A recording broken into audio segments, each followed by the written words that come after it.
নারায়ে তাকবীর বলতেছে সহি আকীদার লোকজন, আসলে চিল্লাচিল্লি করতেছে, কমেডি করতেছে, হাসতেছে। What is this? হ্যাঁ, আপনাকে নিষেধ করছি না ধরতে ভাই? আপনাকে তো নিষেধ করছিলাম না ধরতে, ধরলেন কেন? সাউন্ড সিস্টেম তো ভালো ছিল, কেন ধরছে? নিষেধ করছি না সাউন্ড?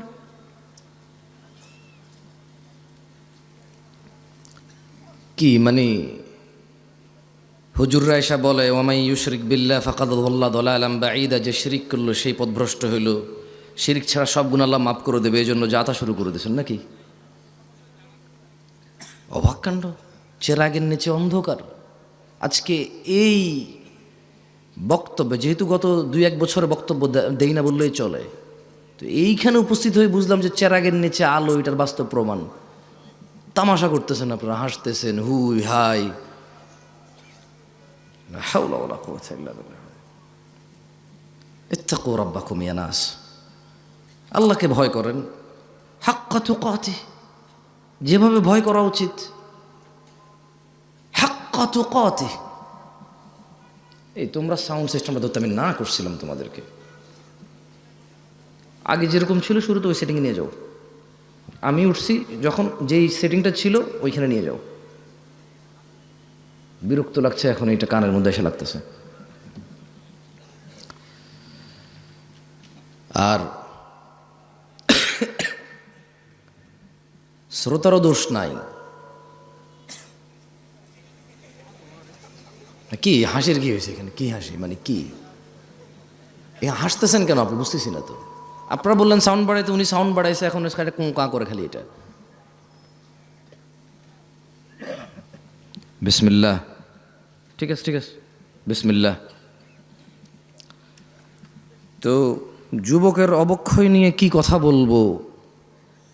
সবাই এখানে বিগড়ায় আছে নিজ নিজ মনোকামনায়, নিজ নিজ পছন্দ অনুযায়ী। যে তারপরও যুবকদেরকে নিয়েই বলি, কারণ 50 বছরের পুরুষও নিজের যুবক মনে করেই পরকিয়া করে, বুড়া মনে করে না। ও বলে যে বয়স বাড়লে কি হয়েছে, মন তো আমার এখনো যুবক। আরে ভাই, আপনারা ঠিক কইতে কইছি আমি? তাহিরি শ্রোতা আপনারা, হ্যাঁ?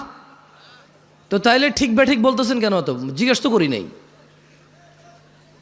ভাই, সরি ভাই, কিছু করার দেয়। ওই যে ভিডিও ম্যানরা বলবে যে জামশেদ মজুমদার কি অহংকার নিয়ে কথা বলে, মানুষের তুচ্ছ করে কথা বলে। আরে এগুলা ওনারা কি করতেছে এখানে? আসতে ইসলাম শিখতে আসে, ঠিক বেঠিক আপনি সিদ্ধান্ত দিবেন। এই যখন থেকে শ্রোতারা ঠিক বেঠিক সিদ্ধান্ত দিচ্ছে, তখন থেকে বক্তারা যা খুশি তা বলে যে ঠিক কিনা, লোকে কয় ঠিক, ঠিক হয়ে যায়, শেষ। আর কোনো মানদণ্ড নাই ঠিক বেঠিকের, কোনো কোরআন সুন্নাহ থেকে দলিল প্রমাণ লাগে না, খালি বক্তা কবু ঠিক কিনা, শ্রোতা কবু ঠিক, এই ঠিক, ব্যাস। যুব সমাজের অবক্ষয়তার কারণ যদি নিয়ে কথা বলি, সবগুলো তো দূরের কথা, 10টা 5টা কারণ তো দূরের কথা। যদি খালি যুবকের নেশার বিষয়ে কথা বলি, তো কতক্ষণ বলা সম্ভব? কতক্ষণ বললে নেশার বিষয় বলে শেষ করা সম্ভব? আর আমি বা কতটুকু জানি কতটুকু অধঃপতন হয়েছে। যুবতীর বেপরদা, পর্দাহীনতা, এইটা নিয়ে যদি কথা বলি, তাহলে কতক্ষণ বলা সম্ভব? কতটুকুই বা বলার জ্ঞান রাখি? উলঙ্গ থেকে মানুষ বেপরদা থাকতো, তারপর মানুষ জামা কাপড় পরলো, ওগুলো পরে এখানে সেখানে এমন ডিজাইন করছে, উলঙ্গর চাইতে বেশি ভালগার দেখা যায়। তারপর কিছু মানুষ বোরখা বানানো শুরু করলো, স্ট্রবেরি কালার, পিঙ্ক কালার, বুকের সামনে ফুল, নাভির নিচে ফুল, কোমরের মধ্যে পিতা দিয়ে টাইট করে বান্দা দিয়া, হাত এভাবে তুইলা মেয়েরা মাদ্রাসার হাটে এখন। তো যুবতীর, আমার বোনের বেপরদা নিয়ে কথা বললে কতক্ষণ কথা বলবো, আর কতটুকুই বা বলা সম্ভব? আমি বা কতটুকু জানি? যুবকের অবক্ষয় নিয়ে কথা বললে রাস্তাঘাটে কোনো মেয়ে ছক্কা লুডু খেলে না, সবগুলা যুবকরাই তো খেলে। রাস্তাঘাটে যুবতীরা সিগারেট গাঁজা ইয়াবা সেবন করে বেড়ায় না, যুবকরাই করে।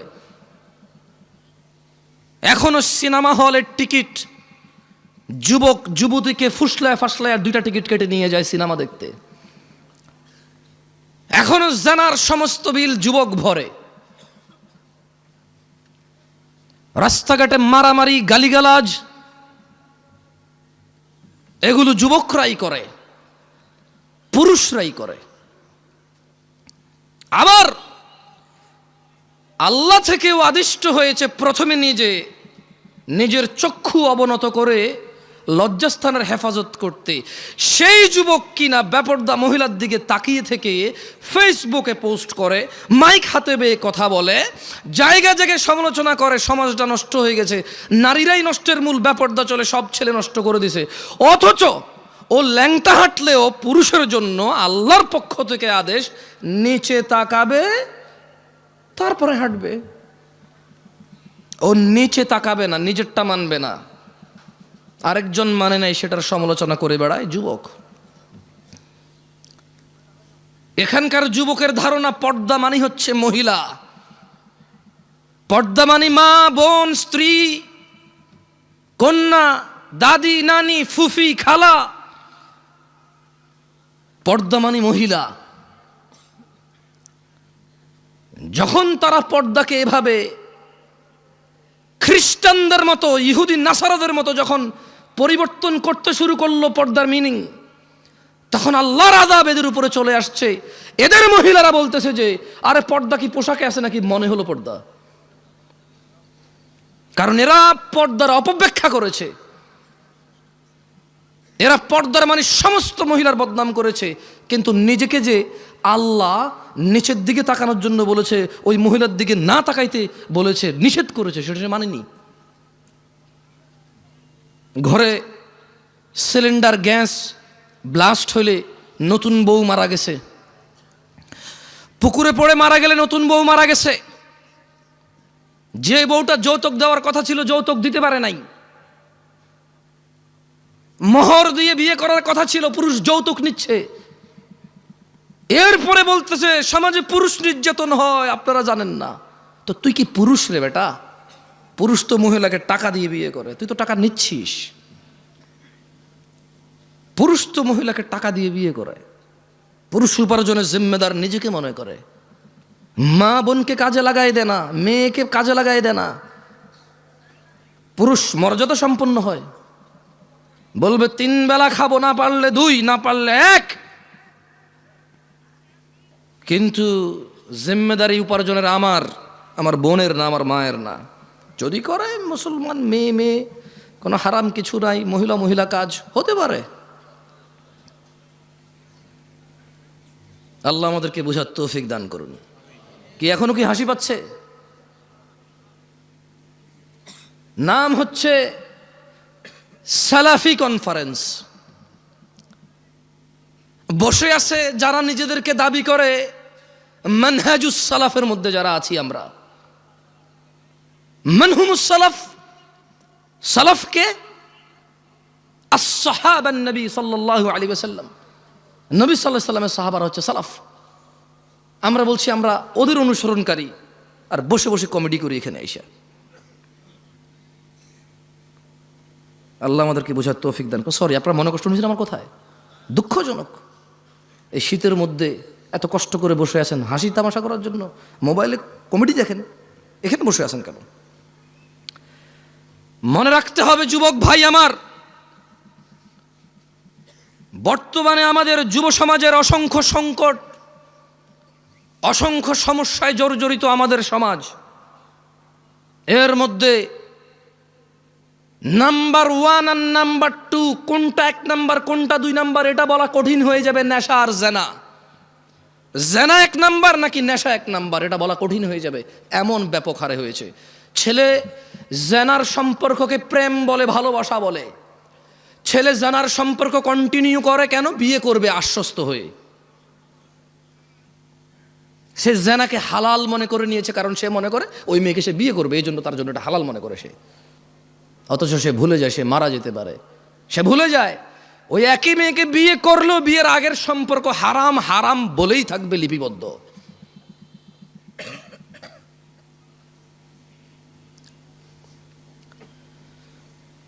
যুব সমাজ মাদকের মরণ নেশায় মেতে উঠেছে।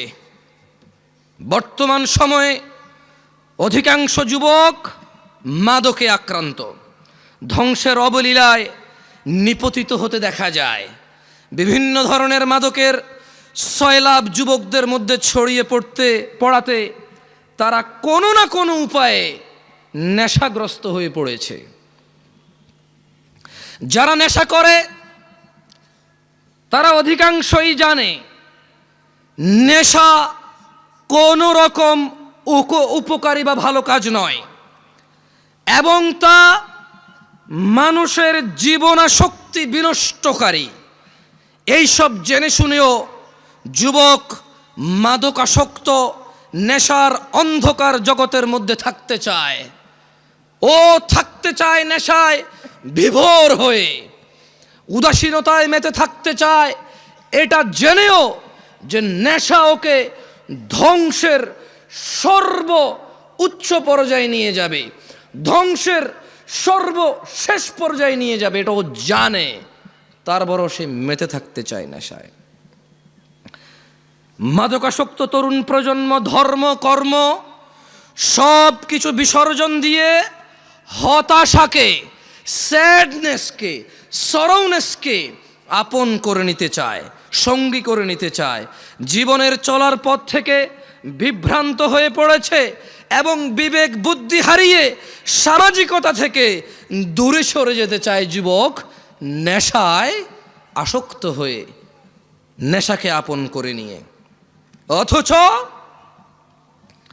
মুসলমানের সন্তান জুমআ পড়ে, খুতবা শোনে, ওয়াজে আসে, মক্তবে পড়েছে, মাদ্রাসায় পড়েছে, ওর পরিবারের কেউ না কেউ মাদ্রাসায় পড়েছে, ও ওয়াজ শুনে ইউটিউবে, তারপরেও সে ইসলামের বিধিবিধান সম্পর্কে গাফেল ও বেপরোয়া। অথচ ইসলাম মানুষকে নেশা গ্রহণ, মাদক সেবন হতে সম্পূর্ণ নিষেধ করে। মানুষকে ধ্বংস ও করুণ পরিণতি হতে রক্ষা করার জন্য ইসলামী অনুশাসন মেনে চলার কোনো বিকল্প নেই যুবক ভাইয়েরা। তাই আমাদের জানতে হবে ইসলাম মাদক সম্পর্কে কি কি দিক নির্দেশনা দিয়েছে। কি ঠিক কিনা বলতেছেন না, যে কি খারাপ লাগতেছে? তা দু তিনবার জিজ্ঞেস করে নি, বলেন, তাহলে ঠান্ডা হয়ে যাবেন। বলবেন যে এত কষ্ট করে ওনার লাগে বসে আছি, উনি একটা বারো ঠিক কিনা করলো না, ঠিক বলতে পারলাম না। আজকে তো ওয়াজে যে ঠিক হয়েছে স্বীকৃতি দিতে পারলাম না, সার্টিফিকেট দিতে পারলাম না, ঠিক কিনা? ভালো হয়েছে, ঠিক আছে, আর ভালো লাগবে না। লা ইলাহা ইল্লাল্লাহ। দই জমান ভাই, মানুষ জমায়েন না, ওয়াজ জমায়েন না, ওয়াজরে জমতে দিয়ে না, জমে গেলে তো বসে যাবে, শেষ। আমি চাই ওয়াজ না জমুক, ওয়াল্লাহ আমি চাই শ্রোতা না জমুক, ওয়াজ না জমুক। আমি চাই আল্লাহর এই পৃথিবীতে কত নবী রাসূল প্রেরণ করেছে যাদের উম্মত খুবই অল্প সংখ্যক, কিন্তু তারা অসফল নয়। অ্যাজ এ নবী এবং অ্যাজ এ রাসূল আলাইহিমুসসালাম আজমাইন তারা অসফল নয়। আমি জামশেদ মজুমদার কখন এটা বিশ্বাস করি না এত বড় প্যান্ডেলে এত মানুষ থাকলেই কল্যাণ। আমি বিশ্বাস করি man to man, eye to eye, একজনের সামনে বসে আছি, কথা বলতেছি, ও কানেক্ট হয়েছে, ও বুঝতেছে আমি কি বলছি, ও মেনে নেওয়ার পক্ষে উদ্বুদ্ধ হয়েছে এবং চেষ্টা করতেছে মেনে নেওয়ার জন্য। আমার কাছে এইরকম এত পরিমাণ শ্রোতার চাইতে ওই একজন অনেক বেশি মূল্যবান, যে নিজেকে সংশোধন করার জন্য শুনে। যে সংস্কৃতি মাহফিল একটা বাৎসরিক সংস্কৃতি আদায় করতে আসে না, যে দিন শিখতে আসে, সে আমার কাছে বেশি মূল্যবান। যাই হোক, ইসলাম মাদক সম্পর্কে আমাদের যে দিক নির্দেশনা দেয় তা সম্পর্কে জানা অত্যন্ত জরুরি। আপনার কি মাইকটা কি আবার চেঞ্জ করছেন সাউন্ড?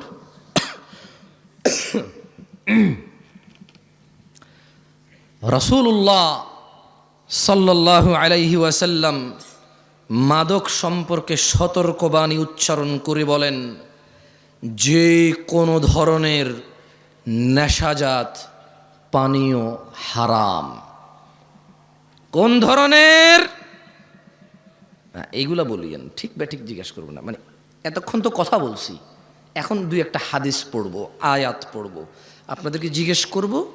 যেটা জিজ্ঞেস করব ক্লাসে যেমন শিক্ষকরা ছাত্রদেরকে পড়ায়া জিজ্ঞেস করে, ছাত্ররা বলে, আমি চাই একটা হাদিস পড়বো, আপনাদের জিজ্ঞেস করব, আপনারা বলবেন। তাহলে কি হবে? আপনারা যখন বলবেন এটা আপনারা ইজিলি মুখস্থ করতে পারবেন, মনে থাকবে ইনশাআল্লাহ। আল্লাহ আমাদেরকে তৌফিক দান করুন, আমিন। তাহলে মুহাম্মদ সাল্লাল্লাহু আলাইহি সাল্লাম বলেছেন যে কোনো ধরনের নেশাজাত পানীয় হারাম। কয় ধরনের? কোনোটা কি বাদ গেছে? টিকটিকির লেজ, ইয়াবা, গাঁজা, এগুলো তো হাদিসের নাম নিয়ে নাই, এগুলো হাদিসে নাম নিয়ে নাই। কিন্তু যেই জিনিসের নেশা হয় সেটা হারাম কে বলেছে? মুস্তাফা আলাইহিস সালাম। তিনি আরো বলেন, কুল্লু মুস্কিরিন খামর, নেশাজাত যে কোনো দ্রব্যই মাদক, ও কুল্লু মুস্কিরিন হারাম, আর যাবতীয় মাদকই হচ্ছে হারাম। ওয়ামান শারিবাল খামরা ফিদ দুনিয়া ফামাতা ওয়া হুয়া ইউদমিনুহা লাম ইয়াতুব, আর যেই ব্যক্তি দুনিয়াতে মাদক সেবন করে অতঃপর নেশাগ্রস্ত অবস্থায় মৃত্যুবরণ করে তওবা না করে, লাম ইয়াশরাবহা ফিল আখিরা, আল্লাহ সুবহানাহু ওয়া তাআলা আখিরাতে তাকে মদ পান করা থেকে বঞ্চিত করবে। তাহলে আমরা বুঝলাম আনার জান্নাতি ফল, আঙ্গুর জান্নাতি ফল, মদও জান্নাতি পানীয়। মদ কি? মদ কি? জান্নাতি পানীয়। তবে জান্নাতি পানীয় যে মদ, ওখানে নেশা নাই। বিশ্বে আমরা মানুষরা যে মদ তৈরি করি সেই মদের নেশা আছে, আর যদি নেশা না হয় এটাকে মদই বলা হয় না। বুঝে আসছে না? আসে নাই? ওটাকে শরবত বলে। কি বলে? যেটা খেলে নেশা হয় না ওটাকে কি বলে? আর যেটাই খেলে নেশা হয় সেটাকে কি বলে? মদ। আখিরাতের মদে নেশা হবে না, কিন্তু ওটার নাম মদ। কেমন? আল্লাহ আমাদেরকে বুঝার তৌফিক দান করুন, আমিন। মানব সভ্যতার প্রতি মারাত্মক হুমকি সৃষ্টিকারী দেশের অন্যতম অভিশাপ মাদকাসক্তি। মাদক দ্রব্যের নেশার ছোবল এমনই ভয়ানক যে তা ব্যক্তি, পরিবার, সমাজ, দেশ থেকেই বিচ্ছিন্ন করে না খালি, বরং তা সমগ্র জীবন ধ্বংস করে দেয়। মানবতার মুক্তির কাণ্ডারি ইসলামই সর্বনাশা মাদক সম্পর্কে মানব জাতিকে সর্বোচ্চ সতর্ক করেছে। মানুষ যাতে মাদক থেকে দূরে থাকে তার জন্য মাদক সেবনে এই নেশাগ্রস্ত ব্যক্তির জন্য ইসলাম শাস্তির ব্যবস্থা করেছেন, ঘোষণা করেছেন, যাতে মানুষ আল্লাহকে পরোয়া করে, যাতে মানুষ জান্নাতকামীরা, জান্নাতের মনোবাসনা যাদের ভিতরে আছে, যারা জাহান্নাম থেকে বাঁচতে চায়, যারা রক্ত পুজ খেতে চায় না, যাদের ইচ্ছা নেই মাথার উপরে আল্লাহ গরম পানি ঢেলে দেবে আর টকবক টকবক করে এটা উতরাবে, যাদের এমন ইচ্ছে নেই জাক্কুম ফল খাওয়ার, জাক্কুম কাটা খাওয়ার, যাদের এমন ইচ্ছে নেই হুতমাতে যাওয়ার, ওয়াইলে যাওয়ার, আগুনে প্রবেশ করার, ইসলাম তাদের জন্য ওয়ার্নিং দিয়েছে মদের বিষয়। কি বলেছে? কোরআনুল কারীমে আল্লাহ বলেছে, ইয়া আইয়ুহাল্লাযীনা আমানু, ও মুমিনগণ। তাহলে কি সবাইরে বলছে? সবাইরে বলছে। কারে বলছে? কারে বলছে? অমুসলিমদেরকে বলে নাই? irrelevant to them because they don't believe in Allah subhanahu wa ta'ala. তারা আল্লাহকে বিশ্বাস করে না, সো তারা আখিরাতকে বিশ্বাস করে না, জান্নাতকে বিশ্বাস করে না, জাহান্নামকে বিশ্বাস করে না, বলে যে আমরা দেখছি না তো এটা। অথচ তারা আলোকে বিশ্বাস করে দেখা যায় না, বাতাসকে বিশ্বাস করে দেখা যায় না। এরপরে আবার